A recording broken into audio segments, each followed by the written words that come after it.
class than other five. Oh, thank you for the recording. So here's how we are going to do it, and I'm going to kind of walk us um, an overview of the course.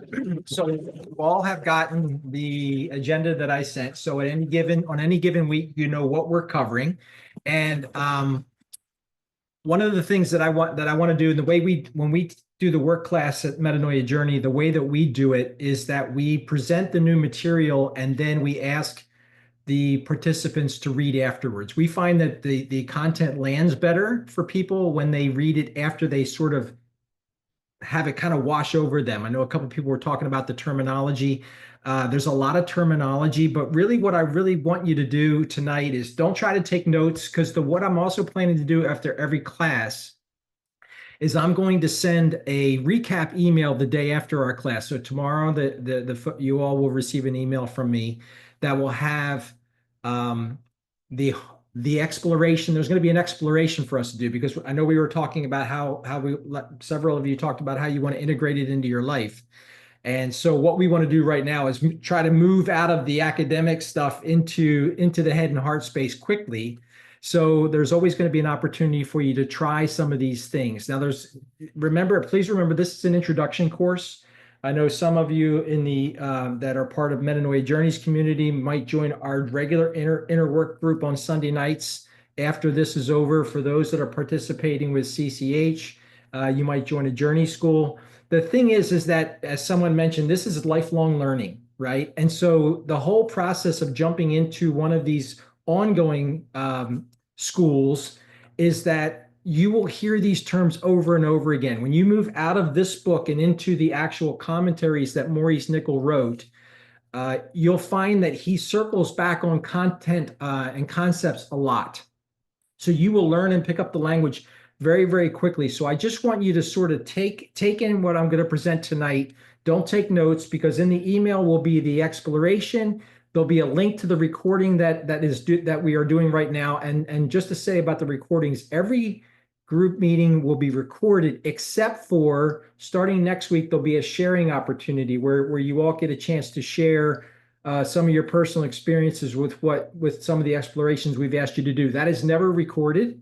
So there'll be an opening, there'll always be an opening reflection, maybe an opening video that I might share, and then we'll move into recapping for those that want to share about their exploration. We will pause the recording at that point, and then once we move to the new material for the week, we will return on the recording. So you will have a link to the Zoom recording every week as well. So a couple of people have contacted me also that aren't here tonight, or that might have some conflicts with some of the future Tuesday night classes. This is all about your pace and your ability to want to be committed here. But we also understand that you have life going on, right? There's other conflicts. So if you have to miss a meeting, don't worry about it. You don't have to email me about it, because you're always going to be able to know what we're reading, and there will always be a link to the video. Though I'm also going to always send a PDF file of my presentation slides, so you can go back and you can review this. You can also contact me through email if you have any questions. And what we're always going to do is I'm going to present like the first section material tonight, and then after tonight, you'll have an opportunity to read it.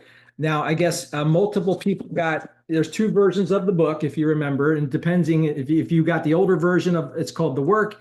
If you got the newer version, it's called Inner Work. The content is exactly the same. Rebecca Nottingham republished it under a different name, but the interior content is the same. There is a slight difference in the page numbers because she went to a smaller font in the republished book. So there are less pages in the republished book. So you'll hear me talking about sections more than page numbers, although I did break them out depending on what book you have on the curriculum itself as well. So one of the things that I wanted to just ask you to do is just to try to take in what we're doing, just receive it. There'll be stuff that will land. There'll be stuff that will probably have questions. There's another aspect of what we do at Metanoia Journey that may be different than what CCH does at the Journey School, is that we started to implement the use of an application called Marco Polo. And I don't know, some people might be familiar with it in their personal use, but basically what it is a video texting app. So it's like, imagine sending a text message, except you're sending a video. But it's not a live interaction. So I can record a video on Polo to the intro to the work group, and then anyone that's a member of the group can see my Polo whenever they have time. And then they can actually do a video of themselves back. So what it does is it also encourages an opportunity to share throughout the week with what we're experiencing. Now, the thing about sharing, guys, is, and I've experienced this when I was a member at CCH. I see it with our community now. There's going to be what you're doing when you begin to do self-observation in the work is your personality is going to get on the defensive, and it's not going to want you to share vulnerably, because it's not natural to do that. What it's going to want you to do is it's going to want you to articulate and sound like you really got it. And a lot of times it's going to put on airs, so to speak, so that you can sound like you're understanding it. That's not what sharing in the work is about. This is hard, guys. And one of the things that I ask you to lean into is when you share either maybe live in next week's class, or if you share on Marco Polo, it's going, I don't get this. Doubt is absolutely perfect in this, right? And the thing that they'll always say about the work is that these work ideas, they call them work ideas, these different concepts, these different tools for application in life, are meant to be tried on. We ask you to verify it for yourself. We're not asking you to take any of this stuff on face value. You apply it to your life, and you will see for yourself the truth in these teachings. Let's see. Okay, so we got 6 online meetings starting every Tuesday night tonight through April the 1st. The format will be opening reflections, individual sharing for group exploration. That will be next week, and the subsequent ones after that. And then I'll present new material, or so there'll be some weeks that Josh will present. Now, the thing about this is Rebecca Nottingham's book, but she does reference specific sections out of the actual commentaries. There is a 5-volume set called the Psychological Commentaries on the Teachings of Gurdjieff and Ouspensky. And we have electronic versions of those. If anyone doesn't have hard copy, they're kind of difficult sometimes to get your hands on hard copies. But the language is patriarchal, guys. Maurice Nicoll, who was a student of Gurdjieff and Ouspensky, wrote these commentaries in the 1940s and 50s. So you're going to hear a lot of language like he. They're often using masculine. They're often using things like mankind instead of humanity. I just ask you to forgive the language. I try to change it as often as I can to non-gendered language, but it's difficult. There's so much that's in it, but I just ask you to kind of bear with it, because again, it's almost 100 years old, or soon to be 100 years old when this stuff was written. So just try not to get too bogged down in the patriarchal language. So again, there's no need to take notes. And so this is an introduction to the work, friends. We're going to move fast through these major highlights. So don't get bogged down too deeply in trying to understand the concepts. You'll have a chance to read them after you hear them tonight. And I think you'll see a lot of stuff that sort of clicks into place. The object of this program, or course, if you will, is to bring familiarity to the terms, only to expose you to them. They are a series of introductions, right? For those that will move to formal study, you'll see that the commentaries we'll circle back, like I mentioned before, on these work ideas over and over again, okay?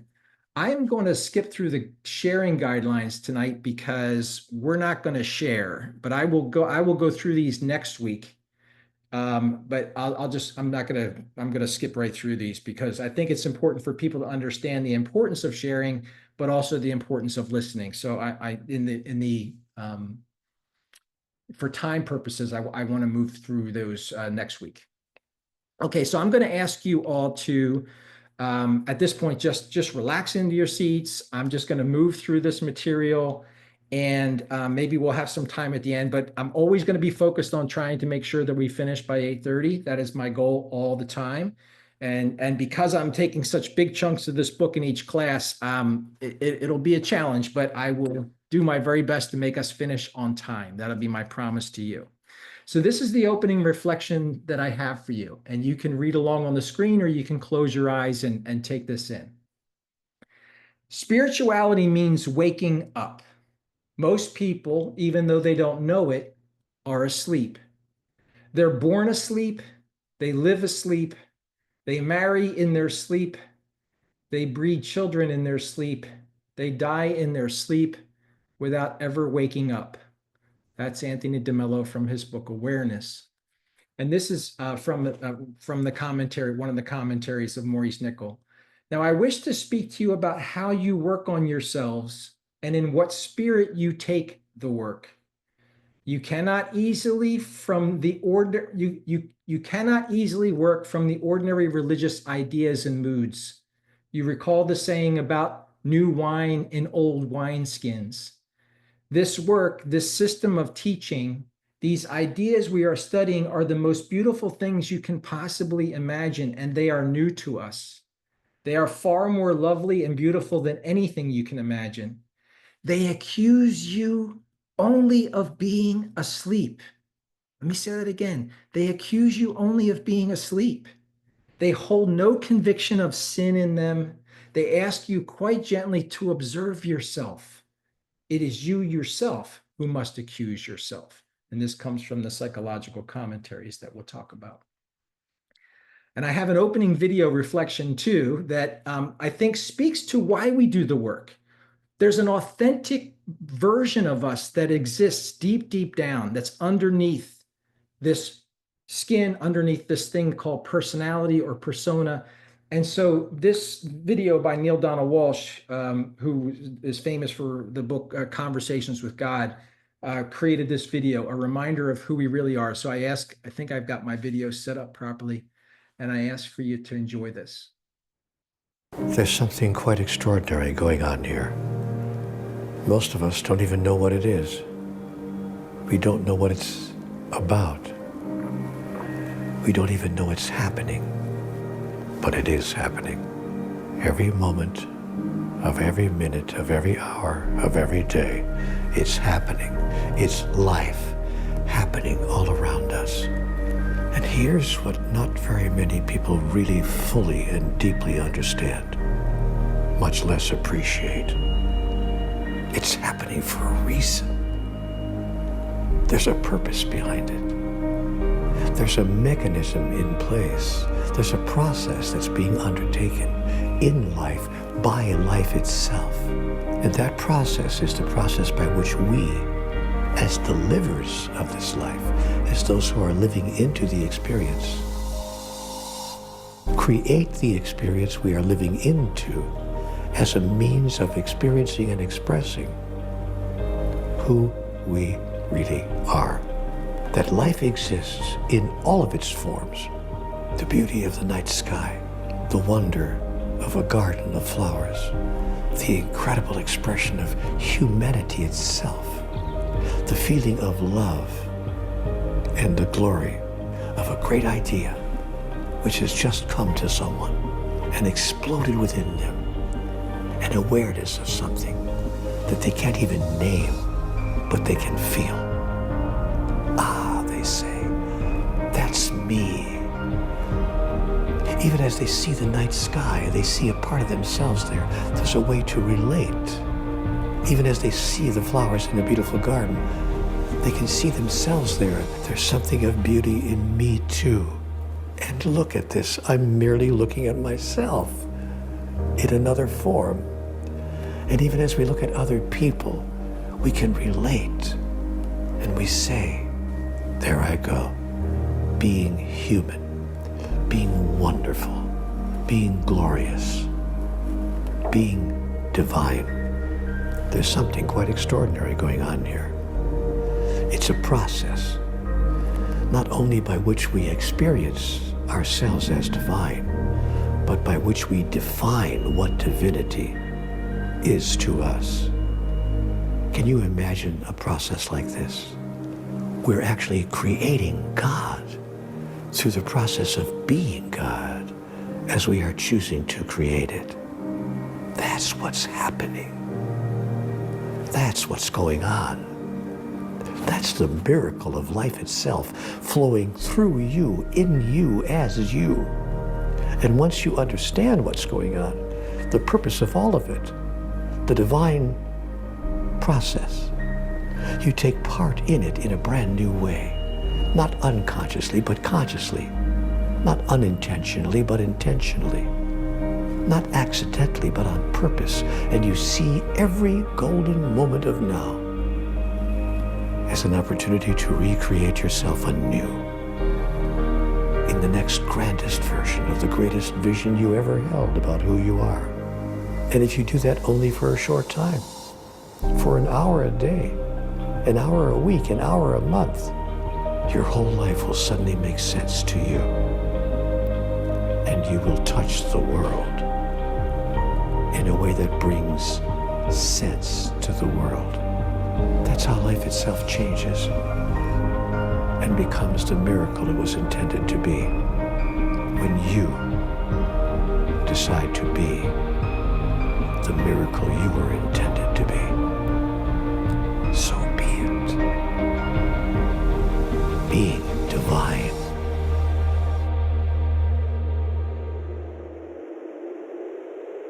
There's some What I wanted to say about that video is what we're trying to do here is there's a divine spark in every one of us, and life covers over this divine spark. Well, you'll hear the divine spark known as real I in the work.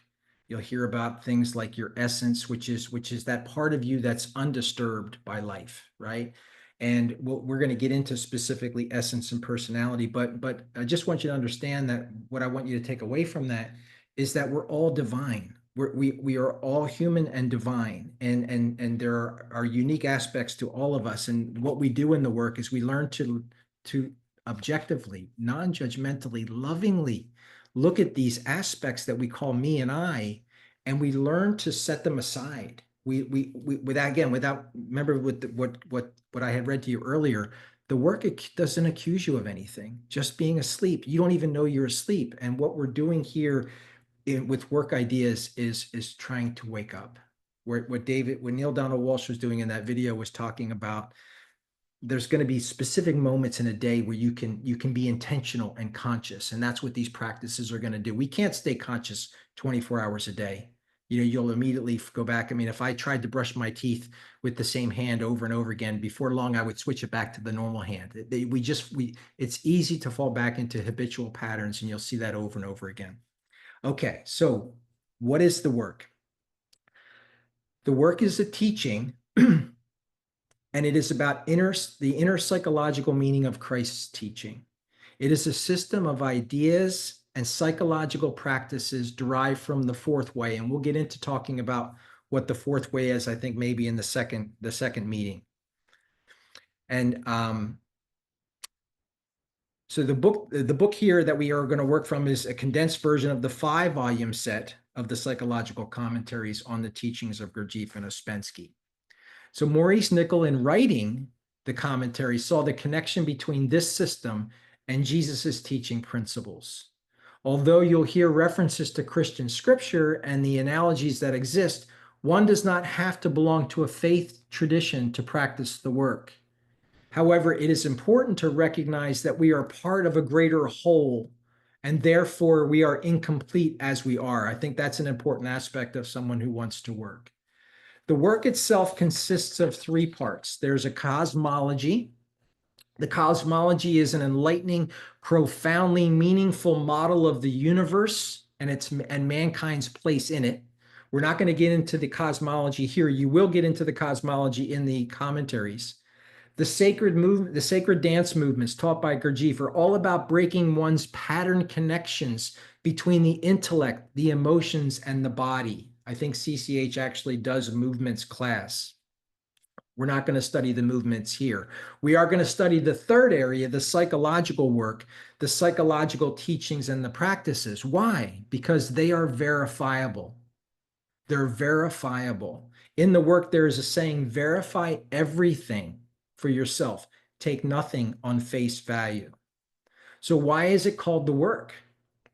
It's called the work because it is you yourself, who must study and apply the practices to yourself. The work is about you for you. It's not an easy task. It is work. That's why it's work. It's a four-letter word, real, right? Real inner work, but it's worth it. If you feel like an artificial person, if you don't see how life can be explained in terms of itself alone, if you feel there must be another meaning to your life, but you can't quite grasp it, if you long for something more authentic that you can't name, then this might be your path. The work itself is known as an esoteric teaching. The word esoteric means inner, as opposed to exoteric, which means outer, like an exoskeleton on an insect. It does not mean hidden or secret. Examples of esoteric teachings are Jesus's parables. They held a deeper meaning than just the surface story details. The inner teaching existed in the inner teaching has always existed in every age and epoch of known human history, some bits of which reach us in the form of myths and legends. It is not a new idea or something imaginary, unreal, or invented by a person as a result of their own thinking. This is not the latest psychological theory or instruction on steps that you can take for the purpose of personal achievement. You'll hear over and over again, the work is not a self-improvement project. It is not a self-improvement project. This is about learning to be more authentic, to live from what the work calls your real I. And what when we're living from that place, friends, there will be no, you will gain nothing in the world from that. What you will be is more humble. What you will be is more self-compassionate. What you will be is more compassionate. It is the most real thing in life. It comes to us from above the influences of life and has always existed in different forms suitable to the times, culture, and people to whom it was given. But its teaching has always been the same teaching about man's condition and potential development. Esotericism views man as an unfinished creation that can become complete through certain kinds of internal efforts. It has to do with how to achieve this transformation or interchange known in some systems as rebirth or regeneration, but which in this system is called the attainment of real I. So you have a real I, a true self, if you want to use Richard Rohr or Thomas Keating language, that's inside of you. All esoteric teaching is about the fact that we are born as a self-developing organism on the earth so that by specific kinds of work on ourselves, we can reach something inherent in us called real I. That's what Neil Donald Walsh was alluding to in his video. In the form of Christianity, this is what is referred to as having Christ born within us, or another way is being born anew. Christ said, the kingdom of heaven is within you. The kingdom of heaven in this system of esoteric teaching is called reaching higher centers. All esoteric psychology has the central idea that this transformation is possible for mankind, that we are capable of individual further development through our own individual efforts and understanding. As a whole, humanity has not progressed. That's pretty sad, isn't it? Just look around at all the strife and the fighting and the exclusion that exists in our world, in our country. We've gotten more advanced technologically and industrially, but we have not progressed consciously. Or have we become more loving as a collectible whole? We've lost touch with these higher centers coming from God, coming from the absolute, that are constantly available to us, but we can't hear them anymore. The object of the work is to help us think in a new way. To think in a new way is the starting point of inner development. And this, as you all know, is exactly what the Gospels say. The Gospels are also esoteric teaching, that is, teaching about a human's possible inner evolution. The Gospels say, unless we think in a new way, we cannot enter the realm of heaven. It's Maurice Nicoll.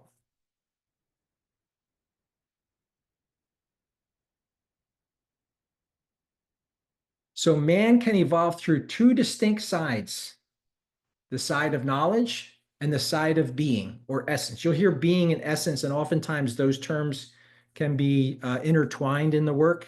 So I think maybe it was Vanessa was sharing with us during the introductions. There's a lot of knowledge that you'll learn here. There's a lot of terminology. But like anything else, you have to learn terminology first, right? When you're going to learn how to ride a bicycle, you might watch a video. You might listen to the particular steps they're asking you to do to ride a bike. And then eventually you'll apply these things very awkwardly to yourself. And at some point, your body will understand. There'll be muscle memory, there'll be an ability to ride a bike. It's the same thing here. We learn these terms first. We mechanically try to apply these ideas to our lives, and it's going to feel awkward and junky and wonky. But what we eventually get to is at some point, they become part of our being. We begin to think in a new way. For the people that are into sort of brain side, the brain works, we're going to create new neural pathways. We're going to think differently about situations that we've always mechanically thought of in our lives in the same way. Mankind learns knowledge through the intellect and then applies it to its being or essence. In order to evolve, a person must change one's level of being. But to do so, one must first increase one's knowledge so as to change one's thinking, one's old attitudes, one's old psychology. All this begins to the side of man's knowledge. But the problem is how to raise him on the side of being, on the side of good, because goodness belongs to being. Knowledge belongs to the mind. What you'll see this probably a lot of times, is this mathematical equation that says knowledge plus being equals understanding. And what it's really implying here is you can know something, but that doesn't mean you understand it.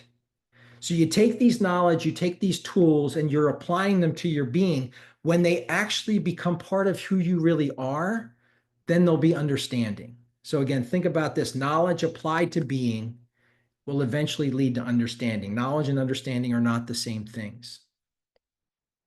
A person can know something without understanding about it. So the work is about one's metanoia.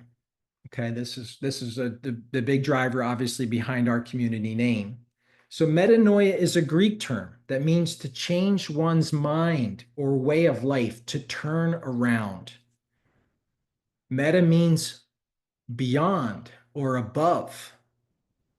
And noia comes from the root word nous, which means mind. So the word metanoia means to go beyond the mind, or to transform the mind in a new way of thinking and perceiving about who you are, who your neighbor is, what's happening in the world. It's changing your mind about it. This is what we're doing. This is why we're making efforts to do in practicing the work. We're making work efforts, attempting to bring consciousness to our mechanical thoughts, feelings, reactions, and behaviors. I remember when I was sitting in your chairs and learning this. I think it was called Simple Explanation of Work Ideas at Church of Conscious Harmony. And someone said, you have to recognize that you're a machine. The first thing I want to do was like, what are you talking about? Like, no way. Like, I'm not a machine. If I want to go over here, I consciously take myself over there. Well, the fact of the matter is, when you sit with this more and more, what you're going to recognize is that we do everything mechanically. We have mechanical thoughts. We have mechanical feelings. We do everything habitually without actually having to spend any consciousness to do them. So are we awake or asleep? Maybe both. Everyone presumes to know themselves already, and that they know what they say and they do and they think and they feel, and that they do all of these intentionally and with full consciousness. That was probably the biggest start to me, or the biggest resistance to starting the work, was leaning into this idea that, wow, maybe I am mechanical. Maybe I don't really know myself. The work teaches that we all say, think, and feel happens in a state so subjective that it's comparable to a state of sleep. And one of the states of consciousness that you'll see is called the waking sleep state. So there's the sleep, there's when we're actually sleeping in our beds, that's the lowest level of consciousness. The next one is when we're up and about, and it's the waking sleep of consciousness. You know, you can go to the bathroom, you can brush your teeth, you can get ready for work, you can go about your business, and you're not giving any conscious thought to it. It's just happening. You're thinking the same things, you're watching the same news, you're responding in often the same ways over and over and over again. So in the work, a seed has to die as a seed. So Christ lived and taught that human transformation happens in three stages. There's an awakening, there's a dying, and there's a rebirth.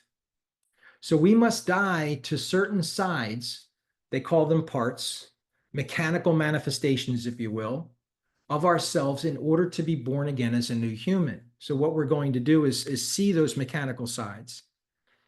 We cannot see the right things to die to in ourselves unless we first awaken. To awaken, we must seek.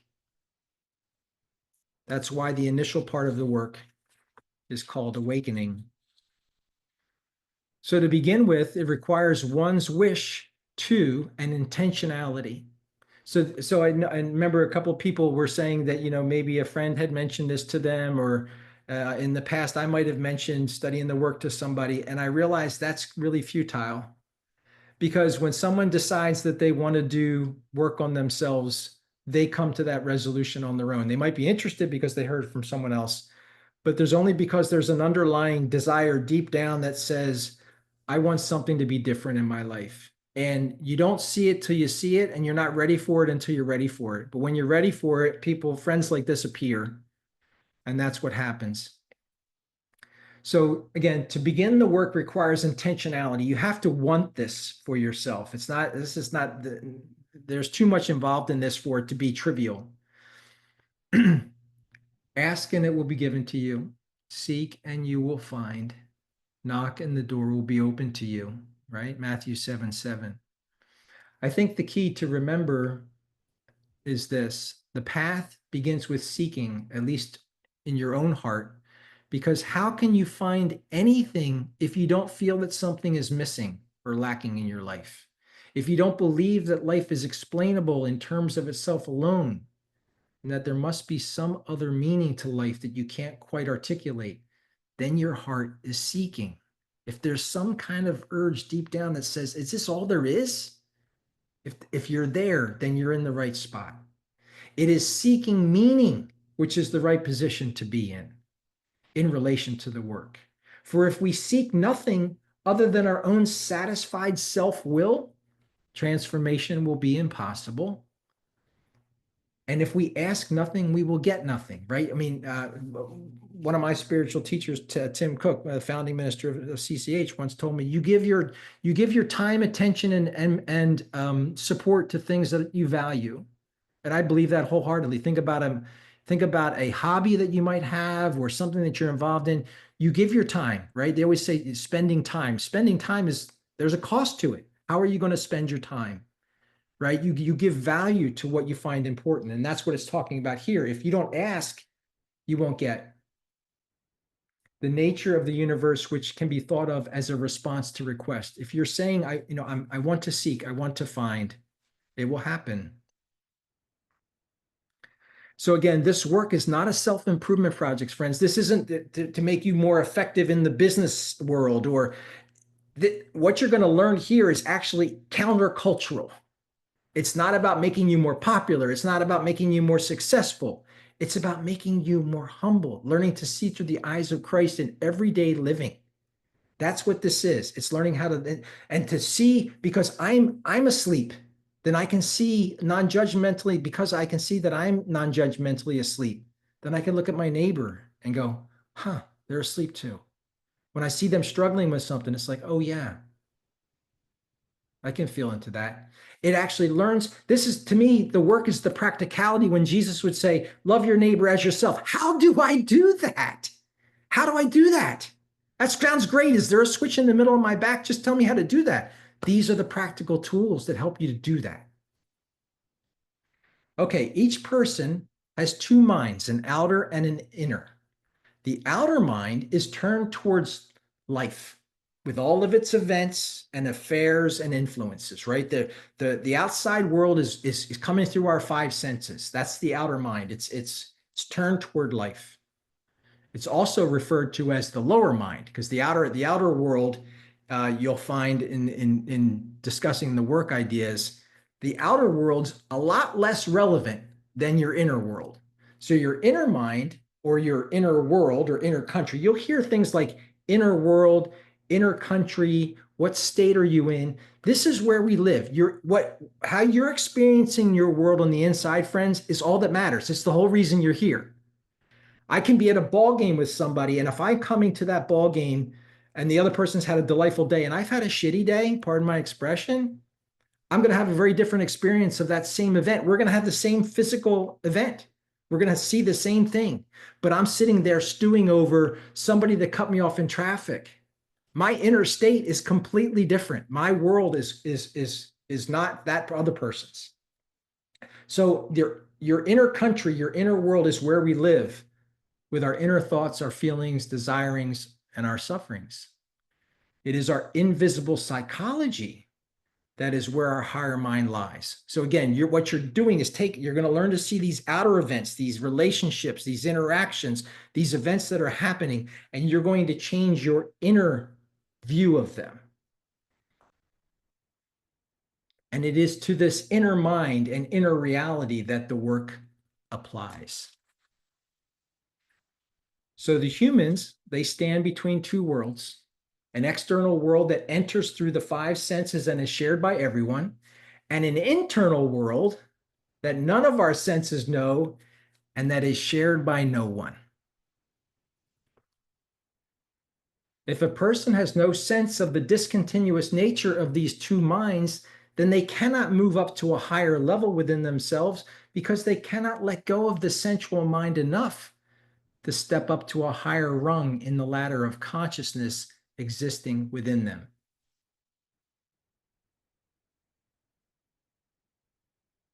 Okay, practicing the work begins with knowledge. Great knowledge demands great sacrifice and a long struggle with oneself. These work ideas, and they call them work ideas, can make the difference between an ordinary person and possibly a conscious person. And I laugh sometimes at the language. Again, when I remember I said the language, it was written in the 1940s, guys. We're all ordinary people.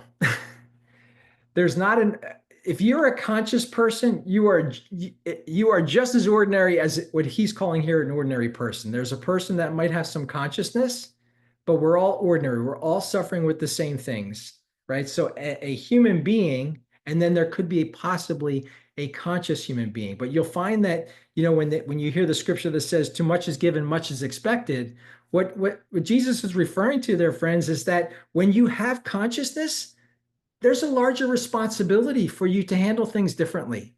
So when you're a work student in the world and you can bring consciousness to something, there's a responsibility there. If somebody's unaware that they have any inner choice, that they don't even recognize they're in a prison, then they're going to be very predictable in how they're going to act and react. No one can gain knowledge without effort, right? I mean, I think if you've been through college, you understand this. It's pretty self-explanatory. You have to do study first. So you have to apply some effort. And effort is one aspect of sacrifice, and it begins with attention and intention. Those are, to me, keys. And you'll think about your centering prayer practice. Many of you were talked about that. Those apply there too. When you have a practice of centering prayer, your meditative practice, there's an attention and there's an intention. You're sitting down with intention. I'm going to give God this 20 minutes. And the attention is to be present, right? It's a present moment activity. The work is a present moment activity too, but it's a very active one, unlike the letting go process of centering prayer. And it's intentionality that makes it conscious. Humans are what's known as self-developing organisms in the work. So though we have this universe within us, we uniquely are created incomplete with the potential to expand and to grow through specific efforts. We are capable of interchange, of individual development or development into a different kind of human. Along with a physical body, we have a psychological body, our inner side. It is not organized into a functioning unity. Your body is very organized. Your body breathes you, digests your food. Like there's not a lot of stuff that you have to do. It's doing it on its own. But the psychology is not organized in the same way. And you'll see that when we start talking about centers, the intellectual center, the emotional center, the body center. It takes conscious efforts, work efforts, to build up an organized psychology. So why do we make work efforts? Why do we work? We don't have to work. You know what, guys? You don't have to do any of this. Okay? There's absolutely no reason for you to do work. You can continue living just fine the way you've been living. But when you're realizing that all you're doing is reacting to the outside world, you might decide to do something like studying the work. So work efforts are not necessary for living in the actual world that we live in. It is extra effort aimed at developing consciousness in order to create understanding, a higher level of being within ourselves that can hear and receive and respond to the influences from the realm of heaven within. Remember, Jesus said, the kingdom of heaven is within you. There's something deep down that we just don't have access to right now that's there. We want to hear, we want to receive, we want to be able to respond to what they refer to. He's talking about the realm of heaven on this slide, but these are higher influences. The absolute, which is what God has called in the work, God is trying to reach us constantly, but we can't hear it. We don't have the mechanism to hear it. We're learning how to open those up. It aids us in the attainment of what's called real I, that true self, our most authentic inner self. And what is real I? It's our most authentic self. It possesses qualities of individuality, conscience, unity, and will that are unavailable in the undeveloped person. In the work, friends, they'll talk about state. State and level are the same thing. What is your inner state? What is your level of being? What is your scale of being? These are all kind of the same kind of discussionary ideas. Your state is your level. So they'll always talk about what state are you in? Like, where's your inner state? What country are you in inside? What is your scale of being? So we have a pre-existing higher state within us as a possible permanent level of consciousness, but there's a good chance that many of us never would attain that. But it's there. There's a potentiality that exists when we were created, when humans were created. We're known as Homo sapiens sapiens, right? The idea is that we are beings that know and know that we know. That's the second sapiens. There's a reflective capability that we've been given among all other creation that says we can view ourselves, we can observe ourselves.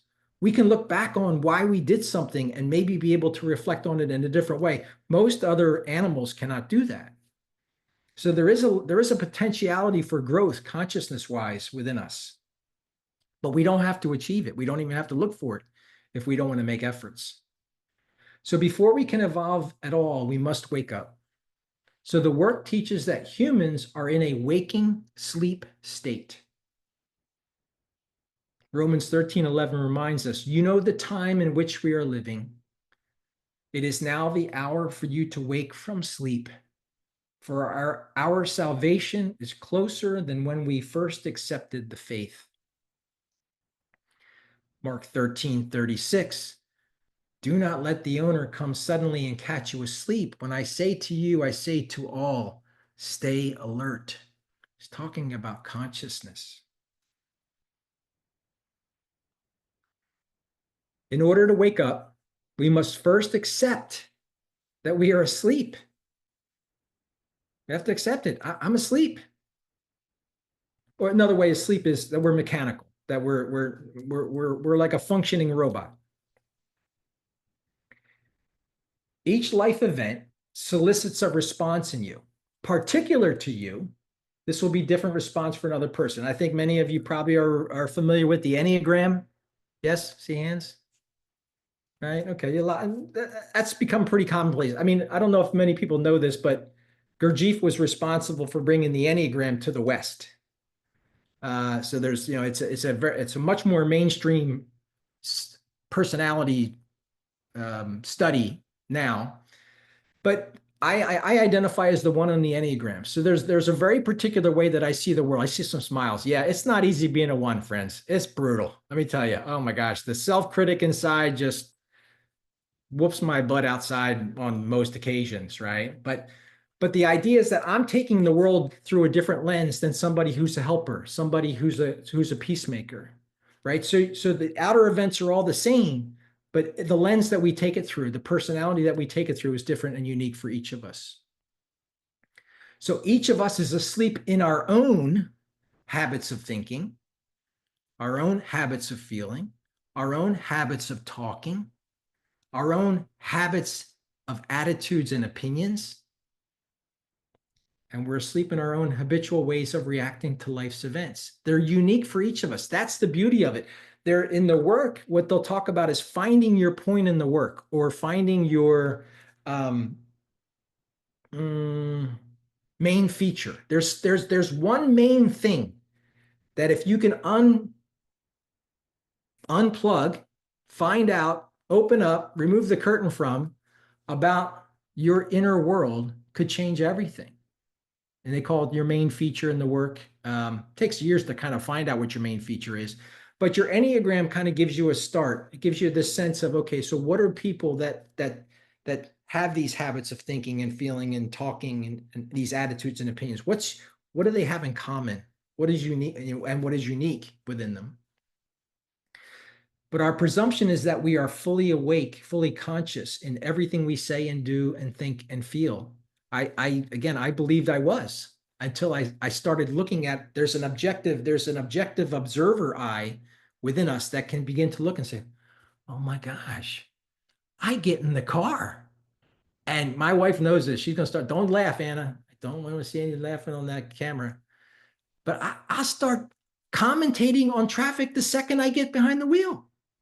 Like, I am just, the judge just comes out, and it's just, I have mechanical thinking. I think the same things that people don't know how to drive. I start talking. It's like a motor. It's completely mechanical. Okay.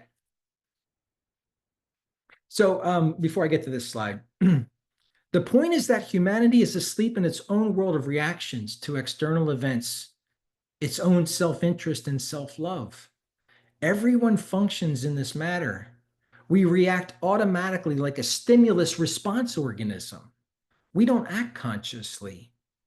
This is the condition the work calls sleeping humanity. You'll hear that term. One of the things that keeps people from seeing their true condition is imagination. Imagine that. We imagine that we are unified internally, and that all of these different states of ourselves are one unified self. We imagine that we possess self-awareness, and that we act intentionally, that we know we are and what we are doing. Therefore, we cannot change. We are continuously talking in our minds, carrying on a running conversation with ourselves about what we think and how we feel, what we are thinking about the past and imagining about the future. Fear plagues us. Worry, dread, insecurity, imagination about dangers, anxiety, and guilt. Why? There's an interior dialogue. You guys know what I'm talking about. In a book called The Untethered Soul, Michael Singer talked about the voice in the head. And he said, it's as if this voice in the head was a person that would sit on the couch next to you, you would tell it to leave inside of a minute. Like, you wouldn't put up with the nonsense. But somehow we let the interior dialogue just run. Josh is laughing because we talk about this a lot on Sunday nights. It's crazy, right? And Dan Harris, in a video when my wife and I used to teach centering prayer, he talked about the voice in the head as the most boring person ever, that says the same shit over and over and over. That's it. That's the voice in the head. So why are we not conscious? Friends, it's because we're not present. It's hard to be present. To be present is to be here all the time.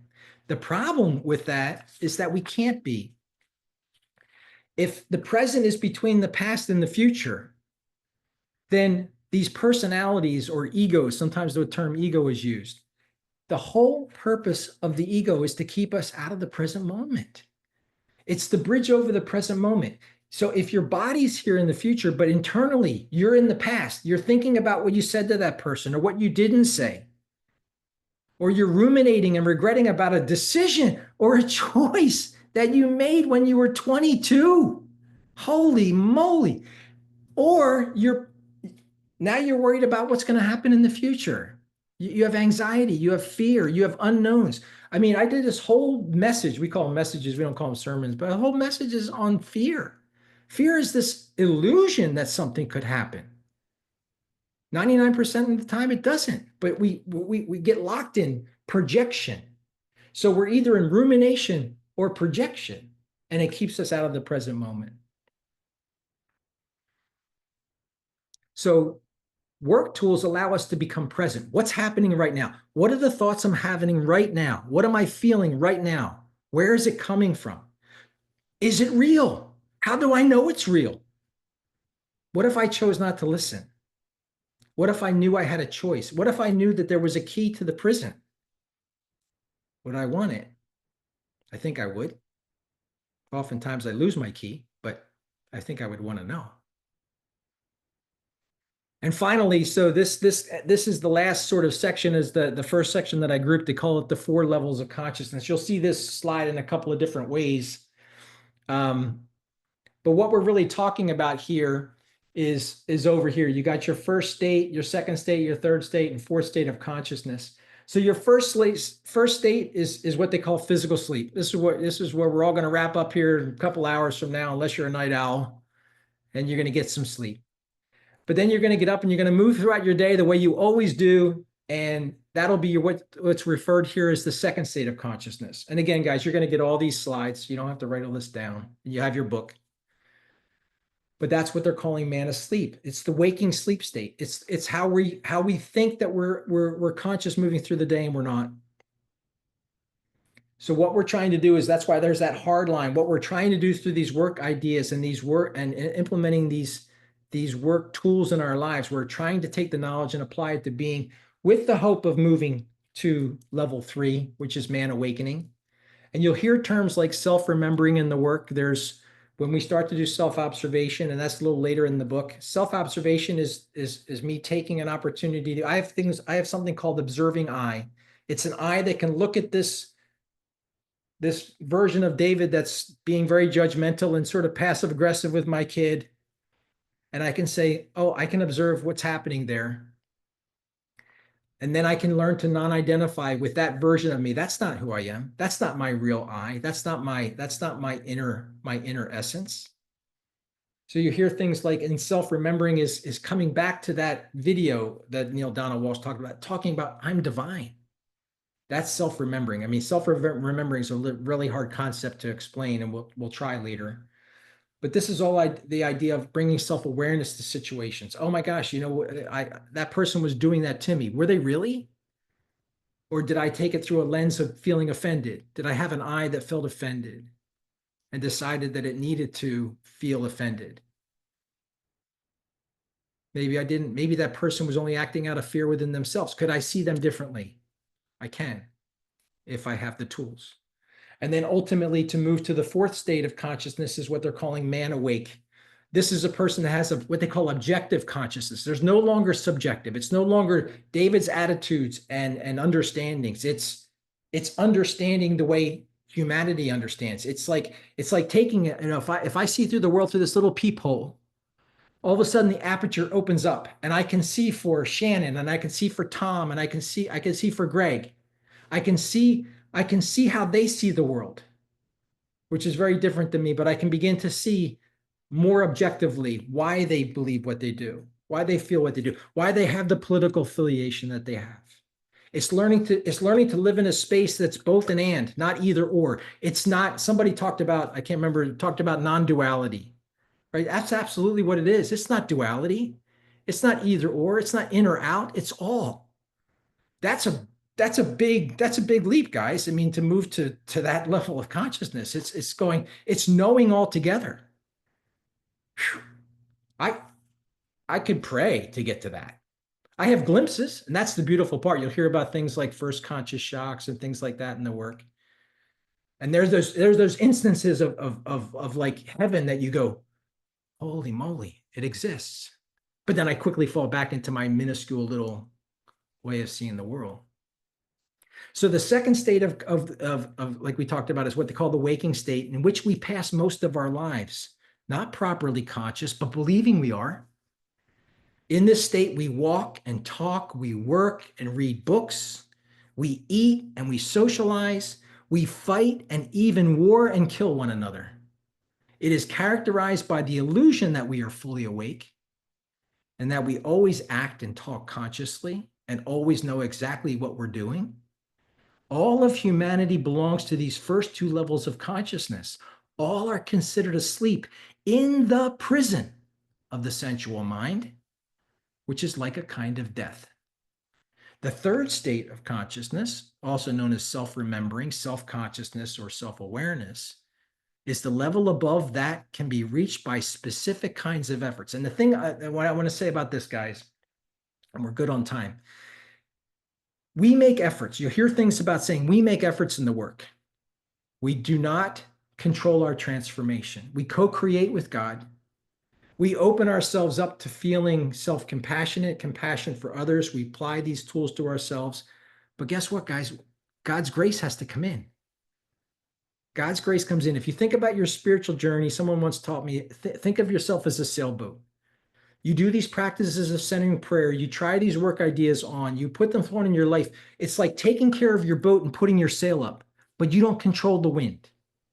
So the thing that I want you to remember is we make efforts. We don't bring about the results ourselves. God's grace comes in. Sometimes we're deep down in some of these deep, painful levels of negativity, envy, despair. We need God's help, guys. This is going to be a God in your mercy. Okay. I mean, I wish to reach for the rope. I wish to raise my level of being. We fall back asleep very easily. This is where our work efforts will be focused. They'll give us glimpses of awakening. And then the fourth state, which is called objective consciousness, is where a person is wholly objective and sees things as they really are. Big R reality, not small R reality, that David's world or Diane's world. They see things as they really are with no illusions or pretense. In some disciplines, this state is sometimes called enlightenment. People at this stage of consciousness all understand the world and the things in life in the same way. They all understand. Here, different religions, ideologies, cultures, or races cease to exist in the commonality of this higher consciousness. So it takes all mythical membership and ethnic division away. It's a human thing at that level. And again, I threw a lot at you in 45 minutes, guys. Just bear with me. And then we'll conclude with this. So John chapter 1, verse 4 and 5, we oftentimes we're very familiar with that. To awaken is to become more and more conscious by letting the consciousness into the dark places within us. It is said in John, what has come into being in him was life, and the life was the light of all people. The light shines in the darkness, and the darkness did not overcome it. What he's talking about here, guys, is the light of consciousness. Jesus was bringing the light of consciousness. That's an important piece to remember. And I think this is another part that's really important, because I know there's some people that I know that have asked about this. We're talking, when we say inner darkness, friends, this isn't foreboding and evil stuff we're talking about. When we talk about something that's in our darkness, it just means the light's not on. Do you understand what I'm saying? The light's not on. That's it. We're turning the light of consciousness on it. You're learning how to open your closet and flip on the light and go, huh, I thought it was a hairy monster in there. I got some dust. I got a mouse. I got some shit that's in kind of like in disarray. Maybe I can do some cleanup, but I'm a whole person.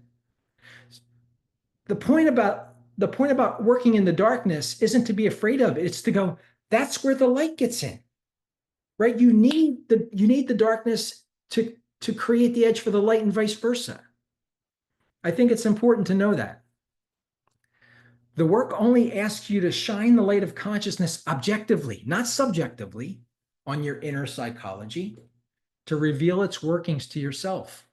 Darkness means only what you're unaware of, out of your sight. Okay?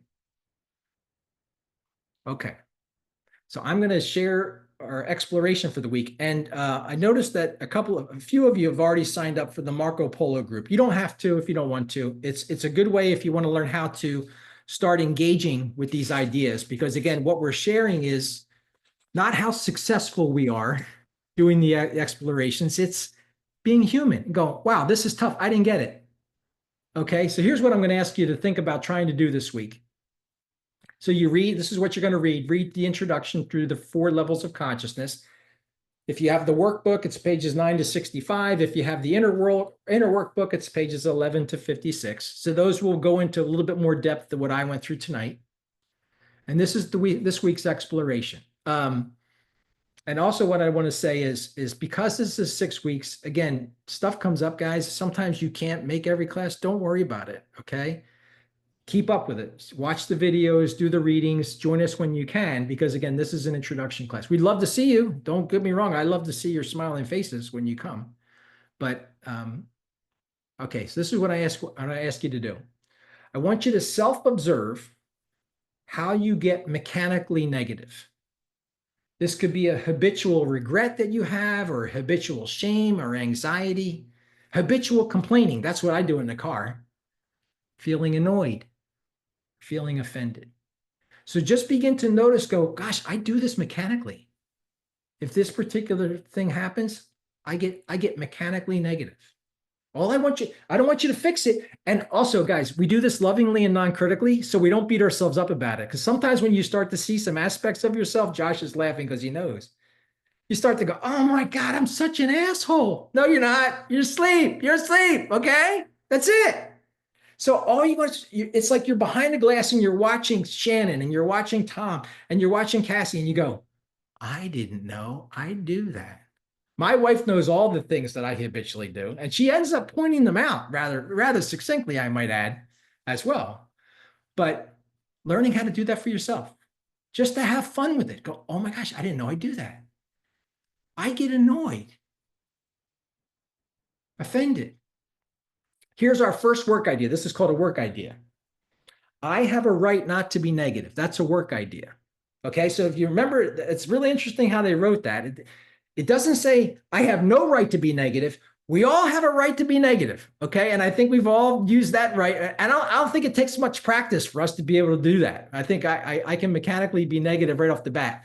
But if I have a moment where I'm feeling that mechanical reaction to somebody, and I go, I have a right not to be negative, what would happen to your inner state? Could it change? Could you feel a lightness somehow if you just let that go? I don't have to be negative. That person's doing what they're doing. They're just not doing it to me. That person that cut me off doesn't know me. Do I want to let my inner state be offended because someone cut me off in traffic?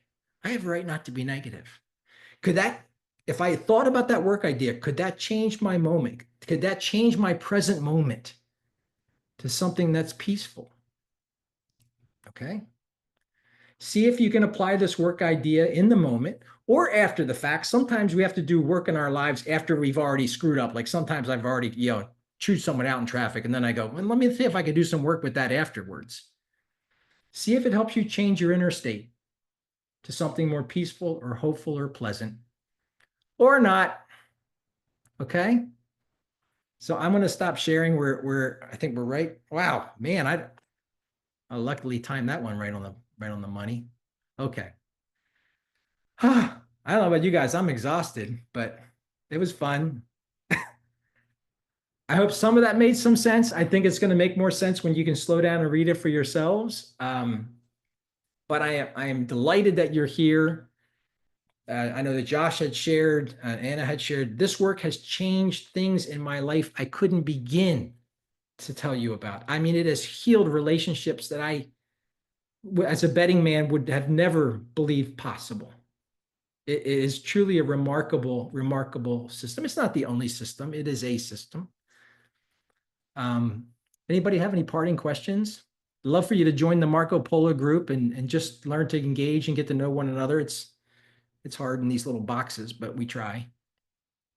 But I do want to hang up with you guys here in a short minute. So any last comments?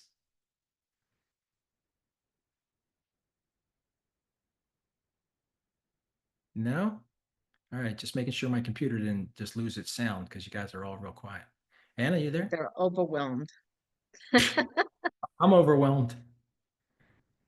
Well, I mean, hopefully what you find with us guys is we do this lightly. We have fun with this. This is not supposed to be dreadful and agonizing. Watch the eye though, that you'll have this eye that's called the critic that'll make it agonizing and dreadful and go, oh my God, you're such a bad person. No, you're asleep. That's all, guys, you're asleep. That's beautiful. That's to me, that made Christianity work for me. It's like, wow, this is invitational. Jesus was just inviting us to metanoia, to change our mind. We're asleep. Do you want to wake up? Do you want the key or not? It's up to you. Okay. So you guys will get all this in the email, and I hope I see as many of you next week as I can. And I look forward to seeing what we come up with. I wanted you to have some time with the sharing at the beginning of next week's class, but also if there's anything that really sticks in your craw about what you read, we can also maybe try to tackle that in that same section. Again, this is all stuff. I want you to try it on. I want you to lean into it, verify it for yourself. Okay. It's really been a pleasure to see all my new friends. And of course, I love all my old friends. And you'll all be old friends at the end of this for me. So I look forward to maybe meet. We're in Austin too. So hopefully I can meet. I mean, Peter, I may come to Tokyo to see you, but that'll take some effort. All right. You guys have a great night. I'll see you next time. Good night. Thank you, David and Josh and Anna and everyone. Thanks, Susan.